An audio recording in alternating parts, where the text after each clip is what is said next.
Hello everyone, thank you for tuning into this video. My name is Sam and I'm from the Little Angel Theatre, and I am so excited today to be able to read you the entire story of the adventures of Oop and Im. Now, I'm not sure if you watched my last video, but if you did, you'll know that I was suffering from a really bad case of writer's block. I had the first half of the adventures of Oop and Im, but I was really struggling to come up with a second half and an ending. Lucky for me, Little Angel put a call out, and Sarah Mirkin, age 6, contacted us with such amazing ideas. I just had to use them for the second half of the story. So, they're all in here, incorporated in the story, Sarah, so thank you so much. I can't wait for everyone to hear our ideas. So here it is, the entire story finished, of the adventures of Oop and Im. Let's start from the beginning. Once upon a time, there was a little boy called Oop. Oop came from a very strict family. His mother and father were so very important, so Oop was expected to act so very importantly as well. He stuck his nose up, rarely smiled, and pushed his chest out like his pet rooster. It was only when he was alone in his room that he could secretly behave not so importantly. He made stupid faces in his mirror, trained in the art of balancing and jumping, and blew bubbles in his milk. One day, an equally important family from the other side of the hills visited Oop and his parents. They had a very important daughter. All day, Oop did his best important person acting alongside the important daughter of the important couple from the other side of the hills. Secretly, though, he couldn't wait to get back to his bedroom and practice touching his nose with his tongue. Evening time came, and Oop was given the very important job of giving the important daughter of the important couple from the other side of the hills her glass of milk. Before handing it over, Oop made a decision. Surely this important daughter of the important couple from the other side of the hills enjoyed behaving not so importantly every so often too. He showed her his latest bubble-blowing technique that involved 3 fingers, closed eyelids, and a nostril. She wasn't impressed. She screamed! She screamed her important person scream so loud that all of the important adults from miles around heard it. Oop was in trouble. As punishment, Oop was locked in the tower of his important parents' important home. Here he was to learn his lesson. Oop found it very hard to learn his lesson. The tower inspired not so important behaviour. All around, the walls were ornate mirrors, perfect for stupid face training. There were piles of pillows and blankets, spot on for cushioning his falls from balancing and jumping. And the bamboo plants decorating every corner helped create the best bubble-blowing devices that Oop had ever invented. He did miss downstairs, though. The food was better in the important halls, and he hadn't seen his pet rooster in ages. He tried hard to look important whenever the adults came to check on him so that they would allow him to return, but they always seemed to choose moments when he was on the cusp of an extraordinary discovery. Like the time when he realised it was almost possible to roll his lower lip underneath his chin, or the time that he got his head stuck between a pillow and his own elbow, or especially the time when he had milk pouring out of 2 bamboo shoots that he had stuck into his ears. Not only was he not allowed back downstairs to join the important people, but over time his important parents started to remove items from Oop's tower, one by one. The mirrors, gone. Pillows, also gone. The bamboo, yep, gone. Until all that Oop was left with was the floor beneath him, the walls around him, and the ceiling above him. Oop felt sad. One day, Oop heard a tap, a rat-a-tat-tat. It sounded like it was coming from his tiny window, but that was impossible. Oop was as high as the clouds in this tower. Who could possibly be knocking to come in? He ventured over and peered out into the fresh air. All he could see was the puffiness of the white clouds, like he'd stuck his head into a ball of cotton wool. Boo! Oop fell back in surprise. The head of a girl had appeared upside down in the frame of the window, her curly hair bouncing up and down like a slinky. "I've heard you need rescuing, so I thought I'd waste no time." The little girl rolled into the tower and dumped an elaborate rucksack from her back onto the floor and began rummaging through its contents. "You've been here a while. You must be thirsty. Here, have this milk." The little curly-haired girl passed Oop a flask that until now he could only have ever dreamed of. The mouth curled up into a straw that was modelled on a snake. It swerved this way and that, looping, weaving, twisting and knotting, so that you would never believe the milk would find its way through. But it did, and it was delicious. "How are you with balancing and jumping?" Balancing and jumping? How was he with balancing and jumping? Oop was the king of balancing and jumping. Oop puffed out his chest. "I'm the king of balance." "That's what I thought. You're out of practice. Best take these knee guards and action boots. They have suckers with non-slip protection." Onto his feet the shoes did slide. They felt as soft as a lamb's chin and sturdy as a tree's trunk. "You're nearly ready. I just need to know whether or not you can do this." The little curly-haired girl twitched an eyebrow upwards until it nearly reached her scalp, blew her left-hand cheek out to its full capacity, rolled her tongue and crossed her eyes. Oop was transfixed. "Well, can you or can't you?"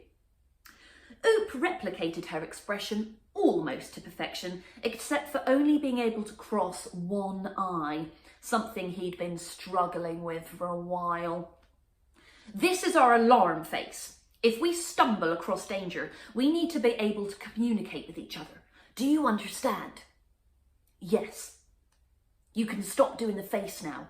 "Oh, okay." And with that, they were on their way. The little curly-haired girl flung her elaborate rucksack back onto her shoulders and beelined for the small window. She clambered out of it as if she was half human, half spider. Oop tried not to think about the drop below. He would be brave. Taking a deep breath, he closed his eyes and reminded himself that he was the king of balancing and jumping. If he was the king of balancing and jumping, surely this stretched to climbing too. He would be the king of balancing, jumping and climbing. And clambering out of tiny windows at the top of the toppest point of top towers. He counted to 7.5, his lucky number, and then launched himself at the window, taking advantage of the lift-off that his action boots with suckers and non-slip protection provided him with. The wind smacked him hard in the face as he entered the fresh air, so he shielded himself with his arm as he slid out of the window and began to scale the tower face. Despite being scared, Oop couldn't help taking this moment to wonder if windows were called windows because when the glass was hit by the wind, it hurt, and the glass thought, "Ow! Wind? Ow! Wind, ow, window? He would ponder on this more later when he wasn't in mortal peril. He wobbled this way and that, a little bit forwards, a little bit backwards, in, out, shake it all about. But he didn't fall. He had done well. Oop let his arm fall to his side as he felt the wind subside. It was time to find the little curly-haired girl and ask for his next set of instructions. "Well done!" Oop nearly jumped out of his action boots with suckers and non-slip protection. The little curly-haired girl was hanging upside down again, and her mouth was positioned at exactly the same height as his ear. It was as if she'd administered the words into a syringe and squeezed them right into his eardrum. It was very loud. "Why are you upside down?" Oop asked. "Because I like it," she said. "Are you ready to jump down?" Jump? Jump down? Oop didn't have a parachute or a jetpack. Oop didn't have wings or a mattress to cushion his fall. Oop didn't have a plane or an oversized eagle to offer him a safe delivery to the ground. Surely, if he jumped from here, he would break every bone in his body. Just at that moment, Oop felt a tickle on his toe. A tingly, tickly tickle that was making him want to wiggle his feet. It wasn't really the ideal time for wiggling his feet, so instead, Oop decided to find out where the tingly, tickly tickle was coming from. For the first time since being outside, Oop found himself looking down. Oop looked down and saw a goat. Oop looked down and saw a goat nibbling on his action boots with suckers and non-slip protection. He blinked once, blinked twice, shook his head this way and that, and willed his mind to stop playing tricks on him. He opened his eyes and looked down again. There was still a goat contentedly nibbling away on his action boots with suckers and non-slip protection. He turned to look at the little curly-haired girl, aghast. "We're not high up. I can nearly reach the grass with my toes." "Good for you. It will be an easy landing then." But I thought we were miles high up here, right in the clouds." "Oh, the other side of the tower is treacherous, 5 miles from the ground. But if you shifty your way around to this side, Millie's mount rises up to meet us." So I didn't need you to rescue me at all. You said you thought the tower was miles high. I did.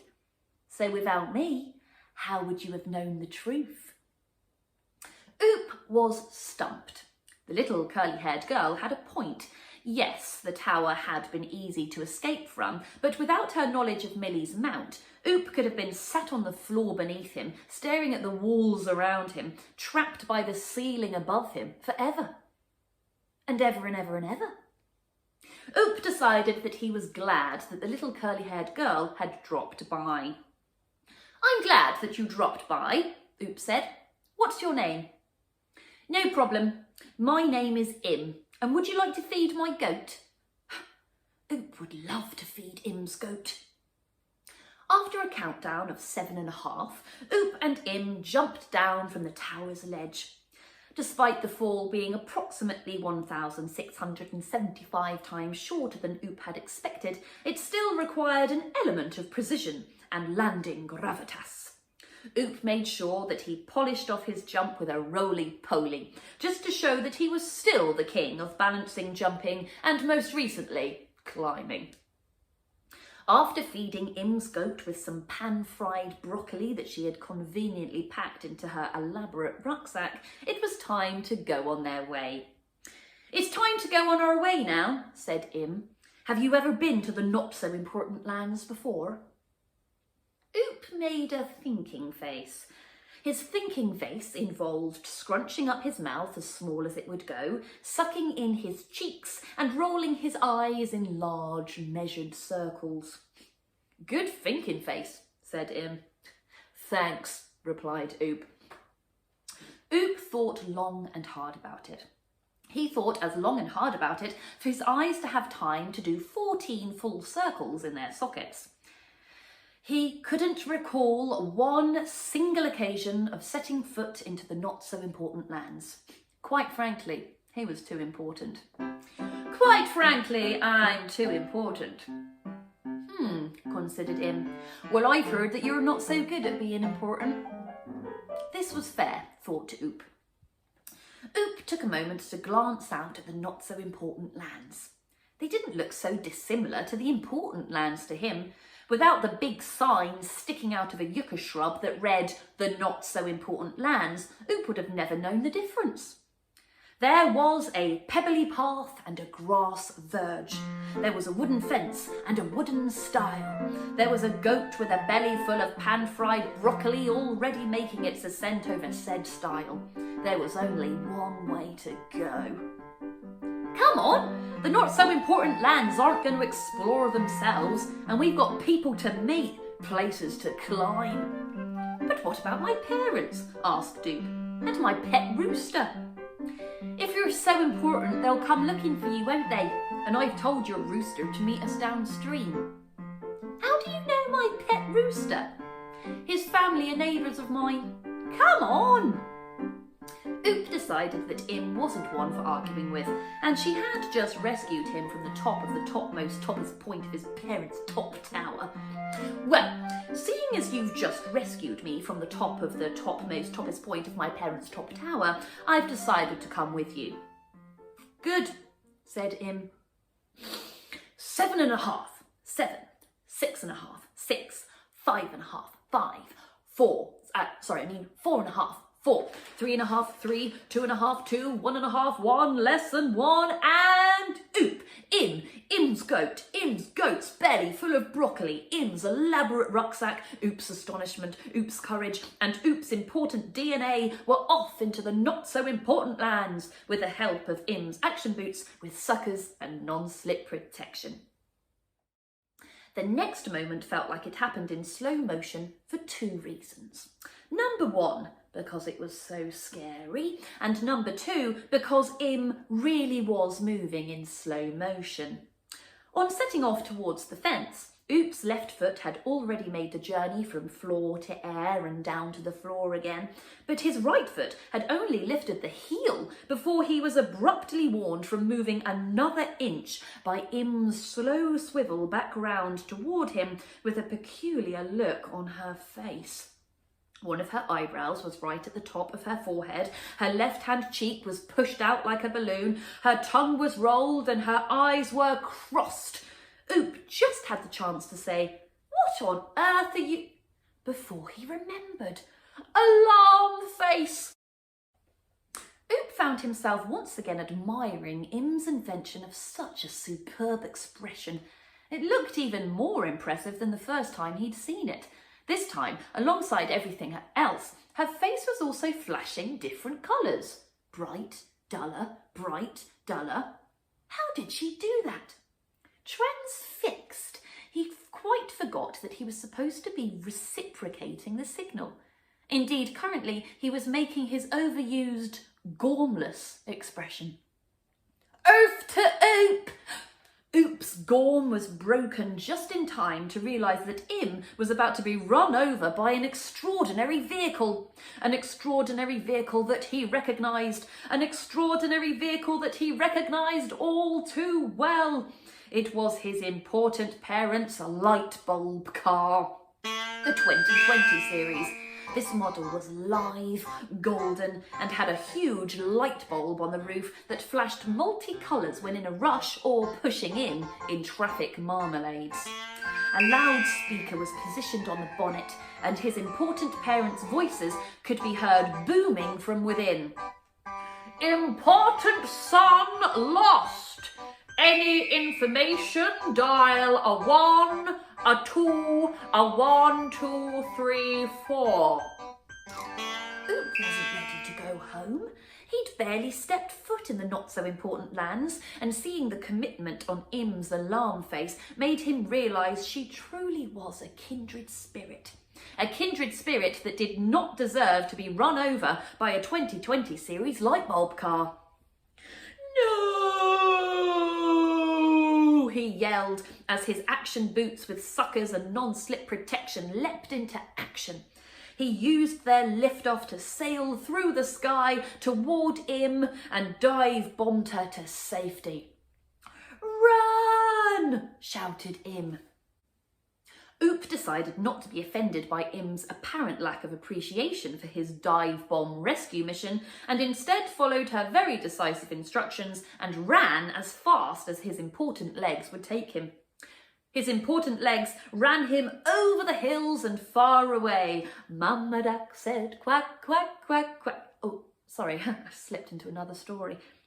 Now, if this were a film, I would describe the following as a tonal montage. I know this because earlier I typed different kinds of montage into my clever computer box. Clever computer boxes can tell you about most things. How high can mice jump? Where is Timbuktu on a map? What is the average size of a full-grown squash? Oh, but I digress.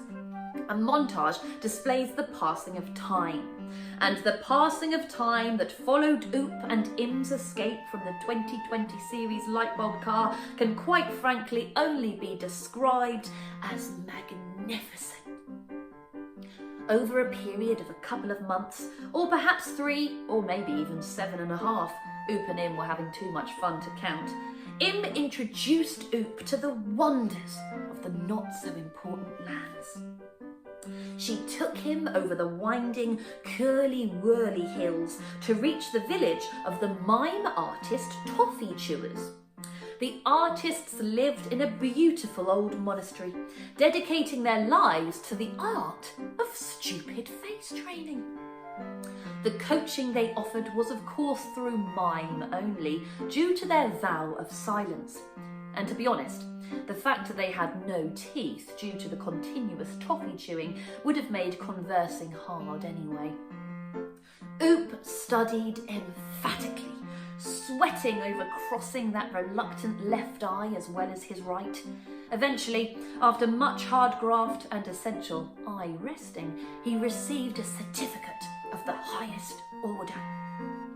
As if this wasn't excitement enough, Im also sailed Oop down the River Pop to the Bubble Man's farm. Here, Oop became the Bubble Man's apprentice and travelled across the not-so-important lands, delivering bubble birthdays to not-so-important residents. On his farm, the Bubble Man kept camels, kangaroos and dormice, to name but a few of his array of animals. Here, he collected their milk and was able to create different sizes and types of bubbles depending on the consistency of the milk. Oop was transfixed by this milk science and felt honoured and humbled to receive such expert training.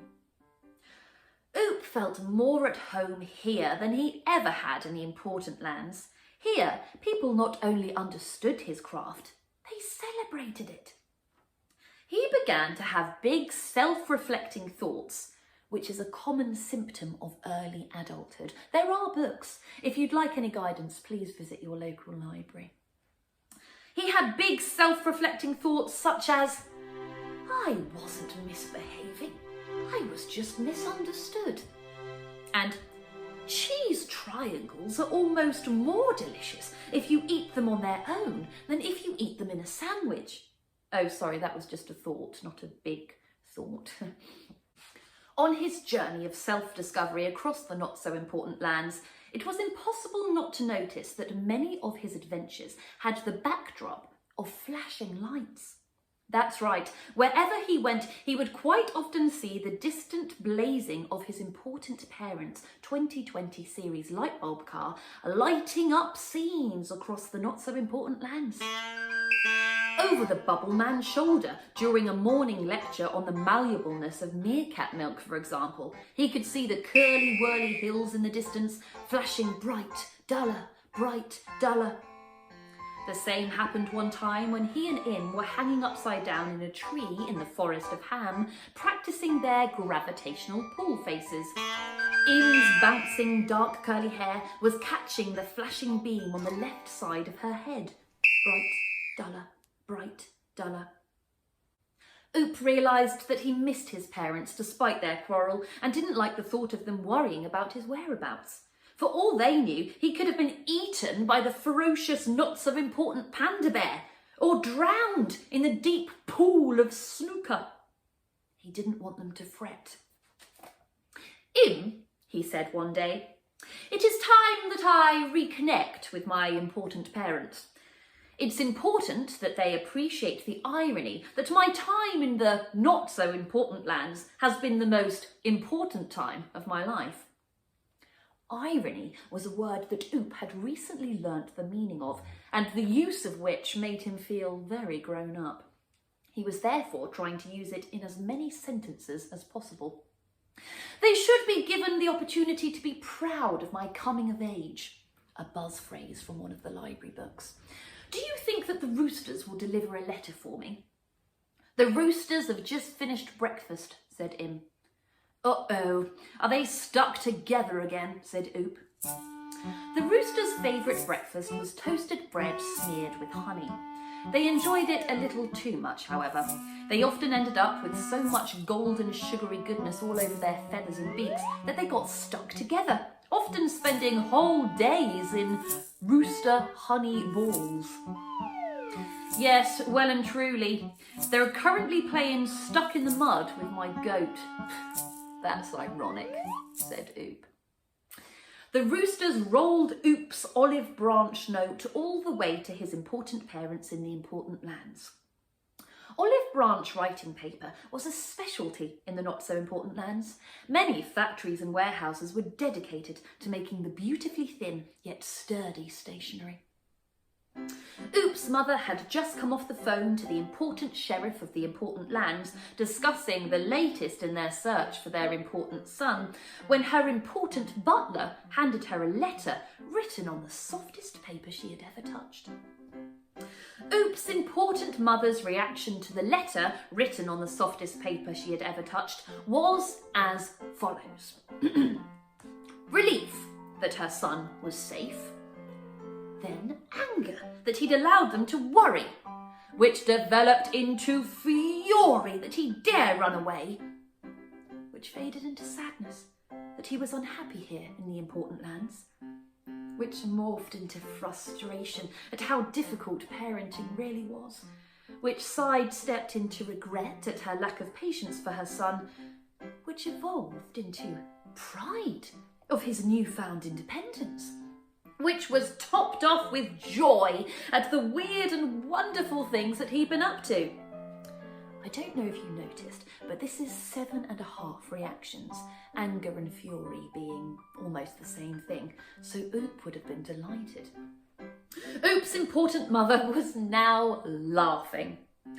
Rooster honey balls? Hilarious! Dormice milk bubbles? Wonderful! Gravitational pull grimaces? Too much! Oop's important mother's important butler came running into the drawing room where she sat with tears streaming down her face to ask if she was in great pain and should he call the important doctor. She explained that no, she'd just got to the bit where Oop was describing how all of the cottages in the not-so-important lands were made of mirrors that shrunk and stretched your appearance. So every day, whatever mood you were in, your reflection would cause you to smile. Oop's important mother was supposed to be writing a letter of complaint to the council today about how the parking spaces at the supermarket weren't wide enough for her 2020 series light bulb car. But she quite forgot. Oop's important mother's important butler was supposed to be building a fence between his section of his important garden and his neighbours today because their over-friendly dog kept bringing their newspaper to him whilst he sat having his morning coffee. However, he quite forgot why this was annoying in the first place and instead spent the day chuckling about mime artist toffee chewers. Oop's important mother's important butler's important daughter was supposed to be telling Poppy at school today that she wasn't invited to her birthday party anymore because her new haircut was bad and therefore embarrassing. But she forgot to do it because she was too busy giggling whilst telling her about the curly-whirly hills. Oop's important mother replied to Oop's letter. Oop wrote back in response. Oop's important mother replied again and again, so on and so forth for many months. Now, Oop's important mother's important butler's important daughter's friend Poppy's stepdad was the important land's queen's chauffeur. One day, when he was driving her to an important meeting, he missed a green light at the traffic lights because he'd remembered an excerpt of one of Oop's letters that Poppy had relayed to him that morning over eggs. Something about cheese triangles disarming ferocious panda bears. He was chortling away to himself so much that the lights went green, then red, then green, then red all over again. At first, the important Queen was cross that her announcement of a 15% rise in taxes was going to be delayed. But after hearing Oop's story, her mouth crept up at the sides, until she'd gone home and arranged the adoption of 45 not-so-important ferocious panda bears. From that day forward, the important Queen demanded copies of Oop's letters, which were gladly delivered via Poppy's friend, whose dad was the butler to Oop's important mum. The more she learnt about wiggly mirrors, crossed eyes and playful goats, the Queen developed the habit of smiling. This smiling was a new art form that she found not only complemented her outfits, but probably had something to do with her rash clearing up. To be clear, the rash was caused by flushes of fury, stress and indignation, not anything more sinister. She decided to announce a new decree. The letter that Oop received on a sunny, not-so-important day did not carry his important parents' familiar important stamp. The stamp that featured on this letter was embossed with the important land's important Queen's royal crest. He pulled his alarm face, which inspired Im to run right over. "What is it?" she said. "There's to be a public gathering. We've been invited by order of the Queen." Luckily, on the day of the gathering, the roosters had eaten porridge for breakfast, so they were able to independently move around. They prepared a cart for Oop and Im to be pulled by Im's goat and one of the Bubble Man's camels. The cart would escort them from the not-so-important lands, back over the curly-whirly hills, past the deep pool of snooker, and alongside the river pop until they arrived at the important land's important town hall. Poppy was the first person to spot Oop and Im. Her little legs ran her and her alarmingly short fringe over to her stepdad, who was standing with his friend, the chauffeur. She whispered to him, who whispered to his friend, who whispered to their mum, who whispered to their husband, who whispered to their cousin, who whispered to their boss, who whispered to their chicken, who whispered to Oop's important mum, who whispered to Oop's important dad. Every important human and his dog knew of Oop and Im's arrival. As Oop and Im stepped down from their not-so-important cart, the entire important crowd turned to look at them. They turned to look at them with a funny look on their faces. Im reached into her elaborate rucksack for some pan-fried broccoli to throw at them in case things got ugly. When? "Im! It's your silly face 5000! The crowd's eyebrows were hunched together, their tongues lurched over to the left, nostrils flared and one eye closed. The important people of the important lands were indeed replicating Im's latest silly expression. They must have learnt about it from my recent letter. They've all been practising. Im stepped forward in astonishment as the silly-faced crowd parted so that she and Oop could walk through them towards the important stage. Of course, they chose to roly-poly and cartwheel most of the way, which inspired some of the crowd to swap to their impressed faces. "Ladies and gentlemen, boys and girls, dogs, cats, chickens, roosters and ferocious panda bears," the important Queen boomed into the important microphone. "I hereby announce that I have been liaising with the not-so-important mayor. It all started when I read an important little boy's letter to his important parents, written on the most beautiful olive branch paper, reaching out after a disagreement." "That's ironic," whispered Im. "Huh?" whispered back Oop. He wasn't perfect, he was still learning. To cut a long story short, I have been delighted with recent official photographs that feature both my designer suits and a smile. And my rash is but a memory. What is she talking about? Said Oop. What is known as being silly is food for the soul and good for business.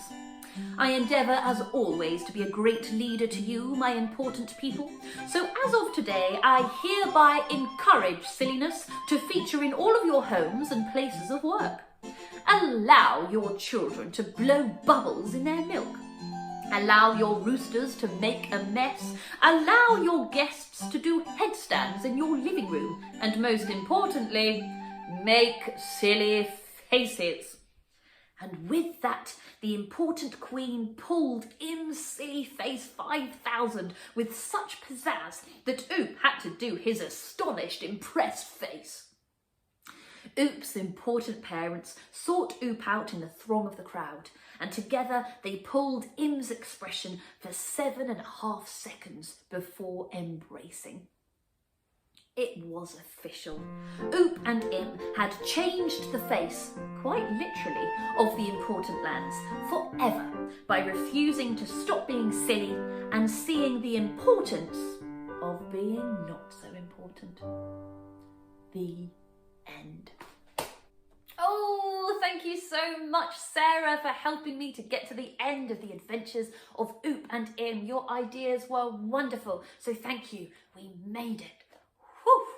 Thank you so much for everyone at home tuning in and listening to mine and Sarah's story. So from me and everyone at the Little Angel Theatre, have a lovely day and see you soon. Bye!